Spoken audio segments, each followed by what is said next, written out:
So think about the last time you were sitting in a really high-stakes meeting. Oh, we all been there. Right. Or maybe you were just on a Zoom call that was like dragging on forever. Or even just having a casual chat over dinner with friends. Yeah. And someone across from you just casually drops an opinion, or they propose a timeline or pitch an idea, and you instantly know it's a complete disaster. A total train wreck. Exactly. And you feel this immediate, intense physical reaction. Like your heart rate spikes, your chest gets tight, you want to jump in and just completely dismantle what they just said, but you freeze.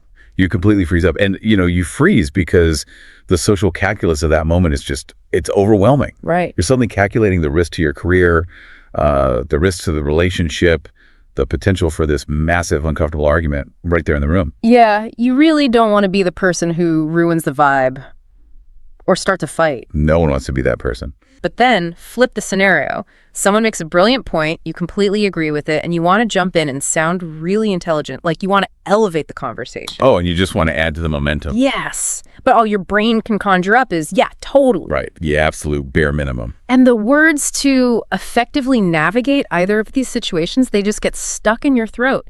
You sit there paralyzed by the fear of sounding like an aggressive jerk, or, on the flip side, just completely unoriginal. Well, today we are going to fix that paralysis for you. It is such a phenomenal topic to unpack. It really is. It is. We are doing a deep dive today into some absolutely fascinating source material. So on the surface, we're looking at this masterclass from an English language learning show called Podzone. Right, hosted by Emma and John. Exactly. And it's titled Finding Your Voice, The Art of Agreeing and Disagreeing. And ostensibly, this was designed for people learning English as a foreign language, breaking down the mechanics from basic fluency all the way up to advanced C1 masterclass levels. But the thing is, when you actually read through the specific vocabulary and those structural frameworks they're teaching, you realize pretty quickly, this isn't just about learning English. No, it's totally a Trojan horse. It really is. It's this brilliant undercover psychological blueprint for effective human communication. So the mission of our deep dive today is to extract these specific linguistic tools and really look under the hood at the mechanics of them. To see why they actually work on a human level. Right. We want to teach you how to state your case, build unbreakable consensus, and, when it's necessary, entirely dismantle someone else's argument with such grace and intelligence that they actually thank you for it. Which sounds impossible, but the underlying philosophy here is that expressing opinions is really the fundamental currency of human connection. Yeah. Whether it's just a casual debate about a movie or, a multi-million-dollar strategy session, our opinions are how we negotiate reality with other people. But knowing the mechanics of how to deliver an opinion, that's what separates the people who are just making noise in a room from those who actually persuade, influence, and lead. So before we can get into the really high-level Jedi mind tricks debate, we have to start at the absolute foundation. The basics. Because, you can't challenge someone else's reality if you don't even know how to safely construct your own. We need to look at the architecture of an opinion, and there is a real power in starting simple. There is, yes. The foundational toolkit really begins with the most basic function of communication, which is just putting your thoughts on the table.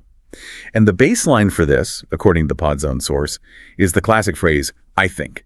Right, like, I think this timeline is too short, or I think we should go to the Italian place. Exactly. It is simple, it's direct, and it's universally understood. But then, stepping up slightly from that, we have, in my opinion, which introduces this layer of formality. Okay. It's what you use when you are critiquing a piece of work or presenting an evaluation, like reviewing the new Fast and Furious movie or something. Yeah. And then there's a third option, which is reserved for when the emotional or ethical stakes are much, much higher. And that's, I believe. Yes. I believe. Looking at these three phrases, I kind of visualize them like a conversational wardrobe. Oh, I like that. How so? Well, I think it's your everyday t-shirt. It's comfortable, it fits almost everywhere, it does the job without really drawing any attention to itself. All right, you wear it around the house. Exactly. But in my opinion, is like throwing on a blazer. Suddenly, you are a bit more formal. You're sitting at a conference table. Yeah. You're signaling that you've actually put analytical thought into what's coming next. It just elevates the statement. I really like that framing. So what's the tailored suit in this analogy? The tailored suit is, I believe, It carries immense weight. It has conviction and real emotional resonance. That's a great point. I mean, you don't wear a tailored suit to go to the drive-thru, right? And you don't use "I believe" to talk about where you want to get coffee. You save it for core values like, "I believe all people should be treated with respect," or "I believe this company's culture needs to change." It demands a completely different level of attention. It really does, but you know what really strikes me isn't just the formality of these phrases, it's what they're actually doing on a structural level.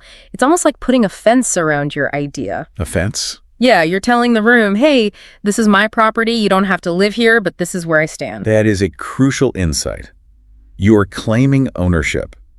And we connect this to cognitive psychology for a second. There's a very specific, deeply ingrained neurological reason why this simple wardrobe of phrases is so incredibly powerful for keeping the peace. Okay, lay it on me. It comes down to the fundamental difference between objective reality and subjective experience. Right, because if I walk into a room and just declare, like, "This new software is completely useless," I'm not presenting an opinion, I'm stating it like it's a law of physics. Precisely. You are presenting your subjective experience as an indisputable fact of the universe. And what happens when you do that? People get defensive. Absolutely. If I am the person who spent 6 months developing that software, or even if I just happen to like using it, your statement is a direct attack on my reality. Oh, for sure. If the software is useless is an objective fact, the unspoken implication there is that I must be an idiot for thinking it's good. Right, I'm essentially insulting your judgment just by existing in opposition to my so-called fact. Exactly. My brain registers your statement not just as a difference of opinion, but as a literal status threat. My ego defenses deploy instantly. Cortisol floods my system, and I am no longer listening to whatever valid points you might have about the software's bugs. You're just in fight mode. I am exclusively focused on defending my territory and proving you wrong. But if I just put on the blazer, right? If I say, "In my opinion, this software isn't hitting the mark," or "I think we have some usability issues," the entire chemical dynamic in the room shifts. Right. It's wild. By explicitly claiming ownership, by saying, "In my opinion," you localize that judgment strictly within yourself. Right. You are telling my brain, look, this is merely my experience of the world. I am not demanding that it be your experience. Oh, wow. It completely bypasses my ego's firewall. It lowers the listener's defenses because, frankly, you can't really argue with someone else's personal experience. That is so true. It creates a safe space for the opinion to just exist, kind of floating in the air between us without demanding immediate surrender. Exactly. It's the difference between throwing a rock at someone's window and just gently setting the rock down on their front porch. That is a great way to put it. And mastering that simple act of setting the rock down is the absolute prerequisite for everything that follows in this masterclass. Because once you know how to safely state where you stand, you are inevitably going to bump into someone standing in the exact opposite place. The inevitable collision of blazers. Right. And this brings us to the fear of disagreement. Disagreement, if it's handled poorly, fractures relationships, it stalls projects, it ruins family dinners. I've all seen it happen. So we have to learn the art of the soft disagreement. And that starts with the absolute golden rule of communication, which they highlight in the source text. Which is... Banish the phrase "you're wrong" from your vocabulary entirely. Never say you're wrong. I mean, it feels so incredibly satisfying in the moment to say it, but the collateral damage is just never worth it. It never is. So how do we disagree without throwing a grenade?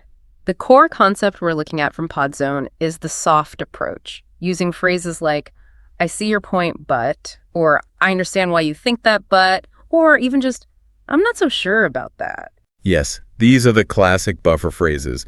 If someone says, "This marketing plan is going to double our revenue," you don't say, "No, it won't. Your math is wrong." Right. We soften the blow. I say, "I see your point about the new channels, but I'm looking at the customer acquisition cost and I'm not so sure." The source material actually had some funny examples of this, like navigating complaints in everyday life. Like if someone complains about living in a boring city. Right. Or the classic "winter is the worst season" complaint. Yeah. Instead of saying, "You're wrong, winter is great," you counter softly, "I see what you mean about the cold, but I really love the snow and the cozy evenings. It's so much smoother." Exactly. Okay, but I have to jump in and play the skeptic here for a second. Go for it.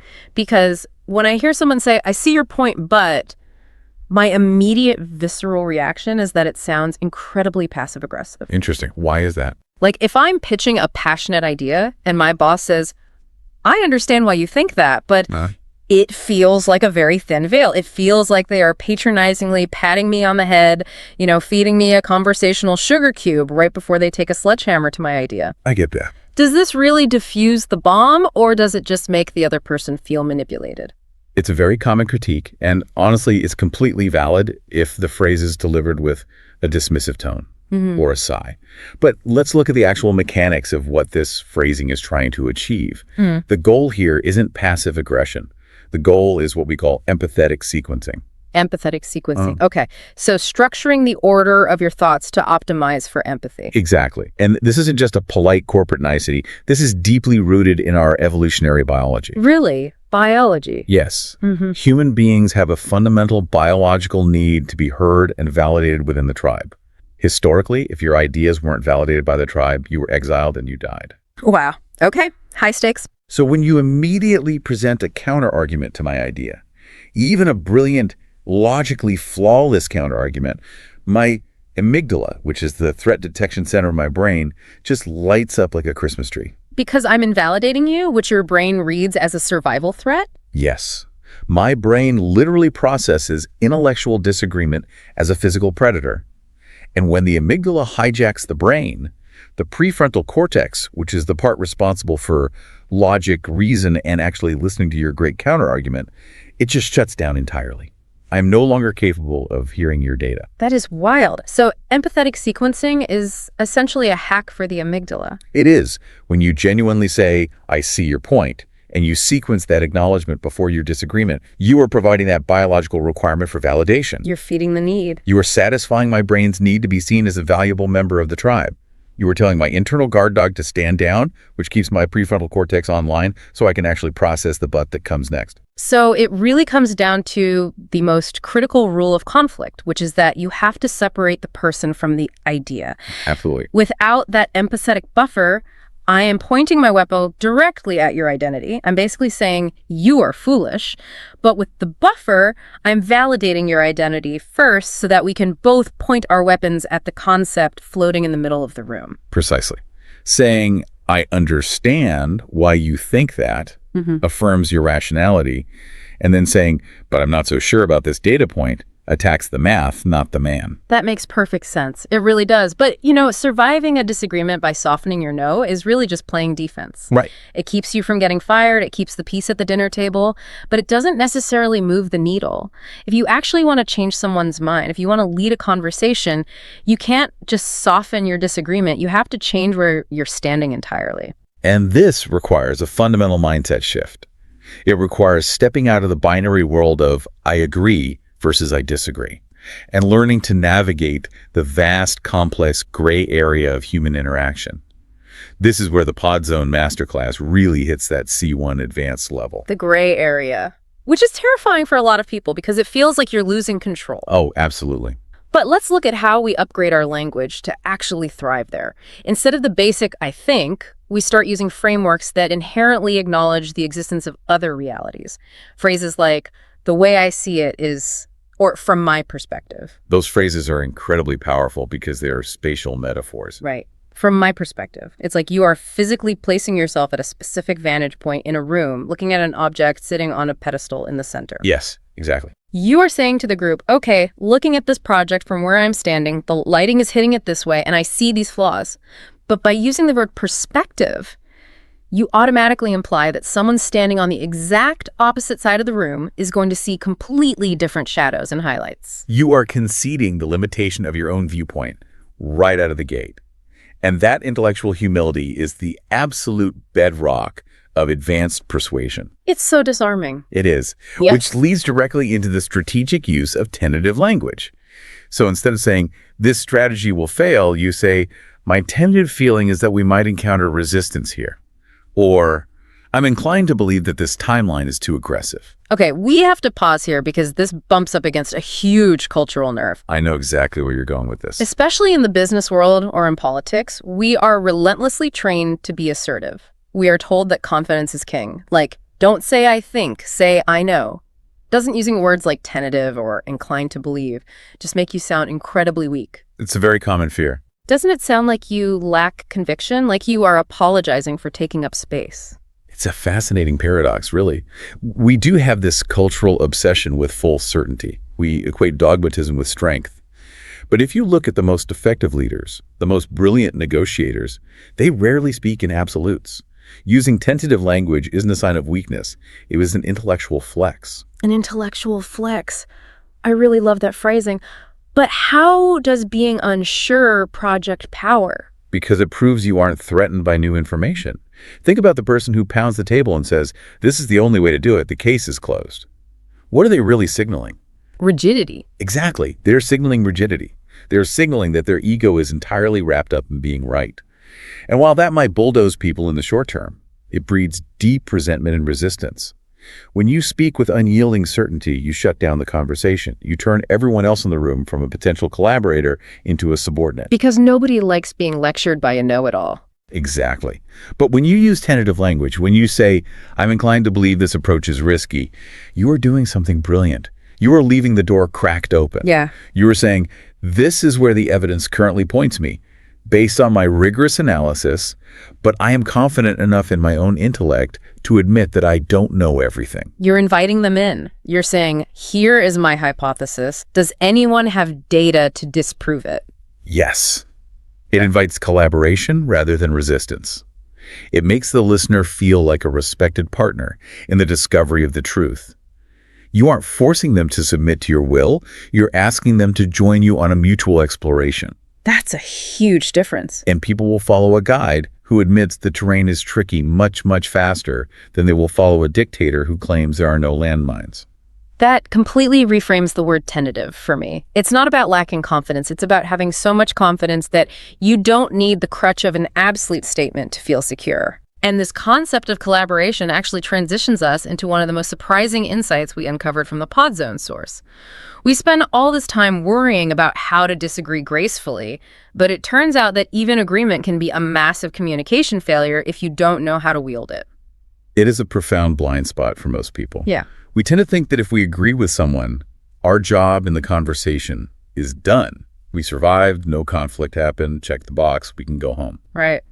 Think about a dinner party. Someone says, "Man, housing prices in this city are getting out of control," and you respond with the basic toolkit. You say, "You're right. It's totally ridiculous. I completely agree." And what happens next? The conversation dies. It flatlines. You both just stand there, nodding at each other about expensive houses, sipping your drinks, until the silence gets absolutely agonizing and someone has to abruptly change the subject. Basic agreement acts as a conversational break. It shows you are listening, which is nice, but it stops all forward momentum. You have reached the end of the road. The dopamine hit of consensus has been achieved. The quote-unquote hunt is over, and the brain just powers down. This is why at the C1 level, you have to upgrade your agreement from a brake into an engine. You have to use agreement not just to validate, but to build. So what does that engine look like in practice? How do we build? It involves phrases that explicitly connect your mind to theirs. So instead of just saying, "I agree," you say, "I couldn't agree more." And to build on your point, I'd also add that the zoning laws are exacerbating the issue. Nice. Or one of my absolute favorites, "You've articulated that perfectly." That echoes my own thinking on the matter. That echoes my own thinking. I have to tell you, from a purely human standpoint, there are few things more deeply validating than hearing someone say that to you. It's magic. Think about being a junior employee, right? You're pitching a complex analysis to the board, and a senior executive looks at you and says, "That echoes my own thinking." They aren't just giving you a gold star. They aren't just saying you got the right answer. No, they are doing something much more significant regarding status. They are elevating you to a peer level. It's the difference between a teacher grading a paper and two experts discovering a shared truth.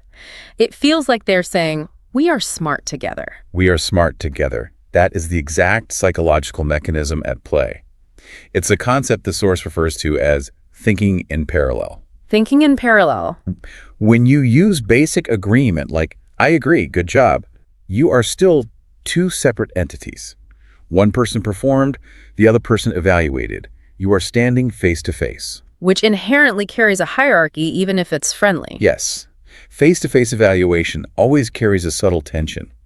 But when you say, to build on your point, I would add, You physically and psychologically alter the posture of the conversation. You're shifting the dynamics. You take the building blocks they just laid down, you pick up your own blocks, and you place them on top. You transform two distinct individuals evaluating each other into a unified team trying to construct a larger idea. You move from standing face to face, looking at each other, to standing side by side, looking outward at the problem together. Exactly. You become co-architects.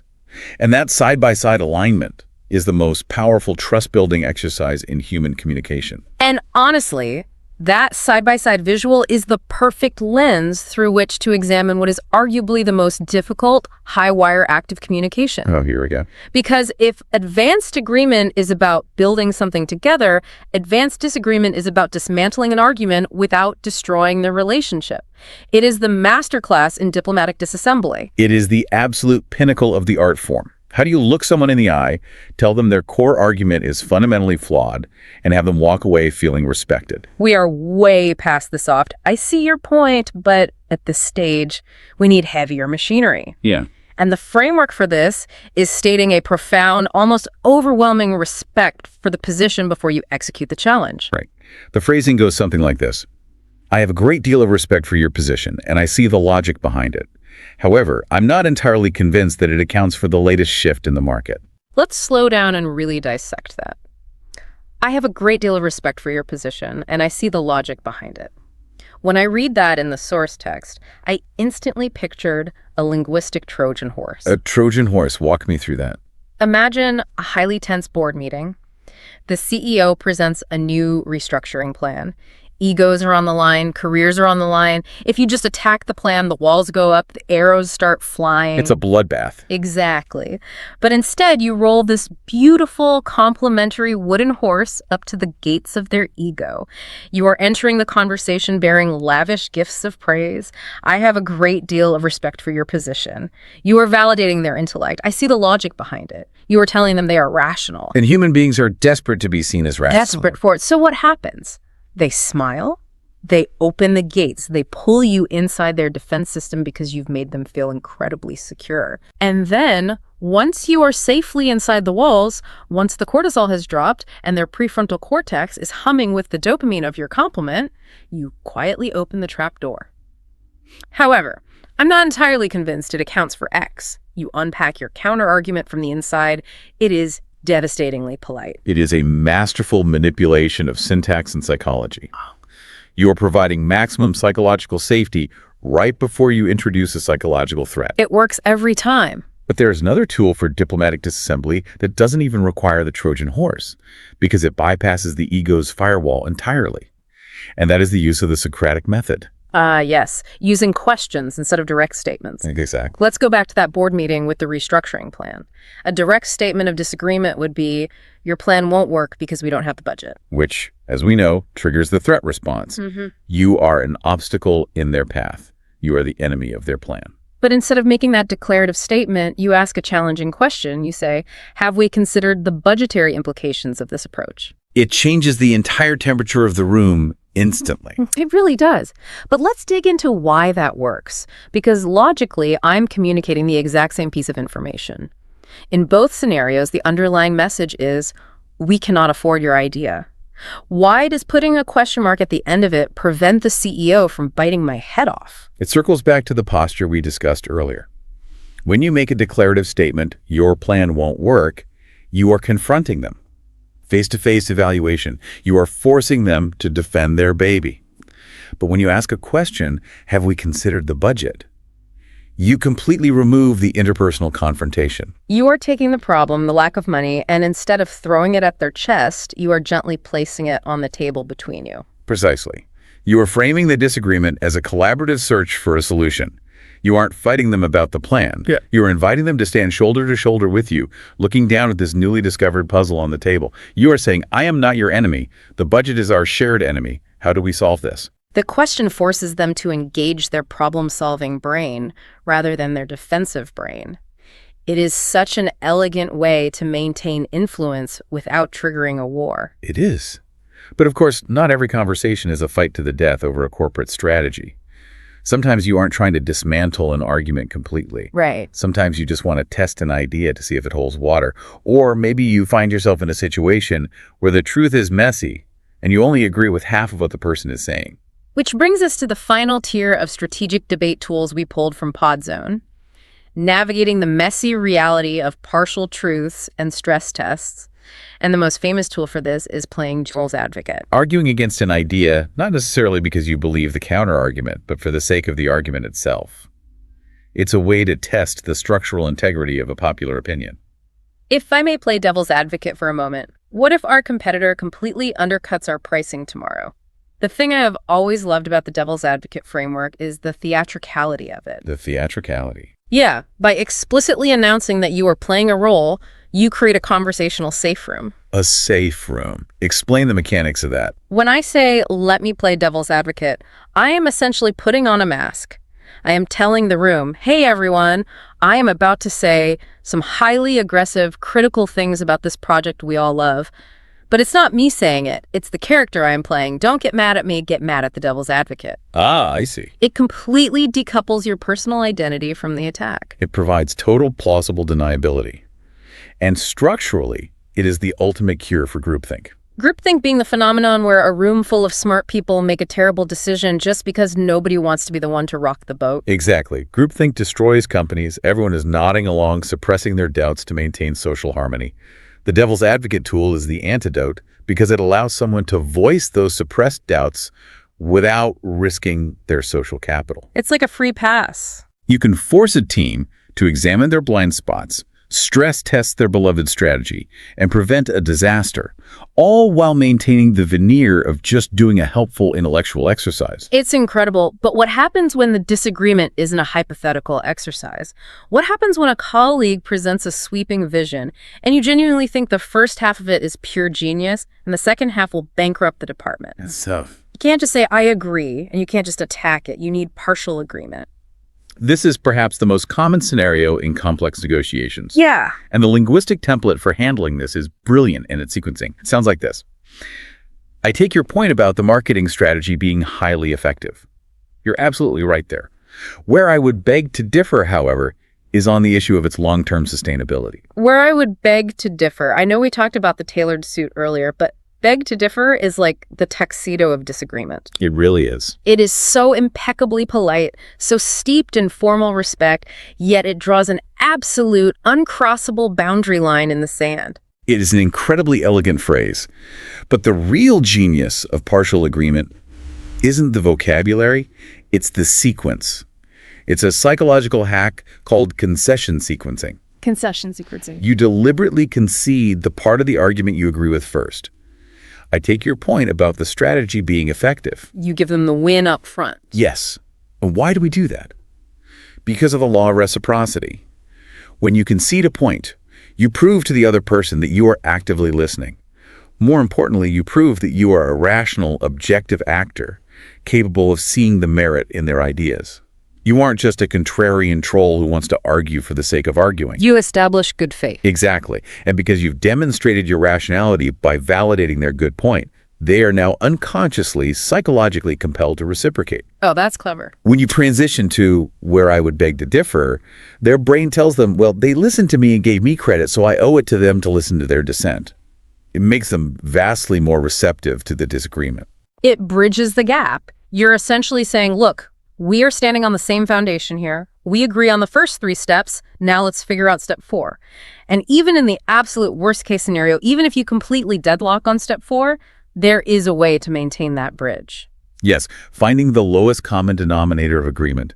Even in total gridlock, you can say, while we may not see eye to eye on the final decision, I think we can both agree that the initial problem needs addressing. We don't agree on how to put out the fire, but we agree the house is burning. Precisely. It keeps you tethered together as a team rather than splitting into enemies. Wow. Okay, let's take a breath and step back to look at the entire landscape we've just covered. We have journeyed from the foundational architecture of simply claiming ownership with an I think t-shirt, all the way to diffusing neurological bombs with empathetic sequencing. It's been quite a ride. We've learned how to upgrade agreement from a conversational break into an engine of parallel thinking. We've unpacked the Trojan horse of diplomatic disassembly, the ego-bypassing power of the Socratic method, and the protective safe rooms of the devil's advocate. It is an incredibly comprehensive, deeply psychological toolkit. It is. And the overarching takeaway here, the thread that connects every single one of these tactics, is that effective communication is never about having the loudest voice in the room. It is about having the most agile voice. Absolutely. It is about emotional intelligence and spatial awareness. It's knowing exactly which tool to pull from your wardrobe or your toolbox in any given millisecond to manage the cortisol and dopamine levels of the people around you. And we must reiterate the ultimate purpose of acquiring this agility. The goal of mastering these techniques, of carefully navigating the gray area and softening your dissent, is not to manipulate people. And it is certainly not to win the argument. Right, because if you're trying to win, someone else has to lose, which means the collaboration is dead. Exactly. The goal is to arrive at the best possible outcome. Human perception is inherently limited. None of us can see the whole picture. These linguistic frameworks, these careful, polite, ego-soothing sentences are merely the vehicles that allow two flawed minds to safely bump into each other, share data, and navigate the gray area until they jointly discover the truth. Not to win, but to find the best outcome. That is the perfect distillation of everything we've talked about today. But before we wrap up this deep dive, I want to leave you, the listener, with a final thought to mull over on your own. It builds on everything we've discussed about the mechanics of language, but it takes it one philosophical step further. I'm listening.